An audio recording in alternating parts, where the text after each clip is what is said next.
कोई साधारण निशान नहीं, ये भगवान विष्णु के असली पद चिन्ह है। लेकिन ये यहाँ किसी पूजा के लिए नहीं, बल्कि एक महाशक्तिशाली असुर की छाती को हमेशा के लिए दबाए रखने के लिए है। यह कहानी है असुर गयासुर की। लेकिन रुकिए, वह कोई पापी या दुष्ट राक्षस नहीं, बल्कि भगवान विष्णु का इतना बड़ा भक्त था कि उसने कठोर तपस्या करके भगवान ब्रह्मा से वरदान पा लिया। वरदान था, जो भी मुझे देख लेगा या छू लेगा उसे सीधे मोक्ष मिल जाएगा। यह वरदान इतना शक्तिशाली था कि हर पापी भी सीधे मोक्ष पाने लगा। स्वर्ग नर्क खाली हो गए और यमराज का काम ही बंद हो गया। जब प्रकृति का संतुलन बिगड़ा तो देवताओं ने एक दिव्य छल किया। उन्होंने गयासुर से उसकी पवित्र देह पर यज्ञ करने की अनुमति मांगी। जैसे ही गयासुर लेटा, वह हिलने लगा। तब ब्रह्मा जी ने मृत्यु के देवता यमराज को आदेश दिया कि वो अपने लोक से एक विशाल धर्मशिला लेकर आएं और गयासुर की देह पर रख दें। लेकिन गयासुर फिर भी हिलता रहा।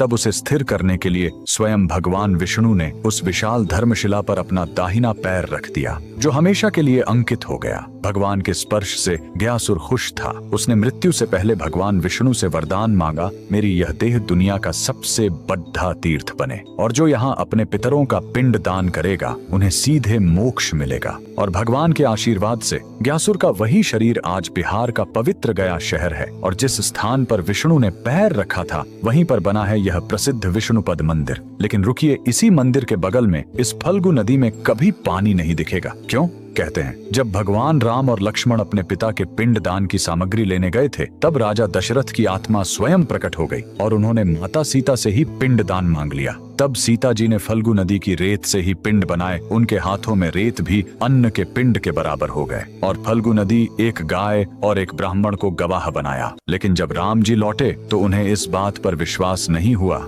कि बिना सामग्री के पिंड दान कैसे हो सकता है। और राम के अविश्वास को देखकर तीनों गवाह डर गए और झूठ बोल गए। तब क्रोधित होकर सीता जी ने तीनों को श्राप दे दिया और फल्गु नदी को श्राप मिला कि तुम हमेशा सतह के नीचे ही बहोगी। कमेंट में जय श्री विष्णु जरूर लिखें।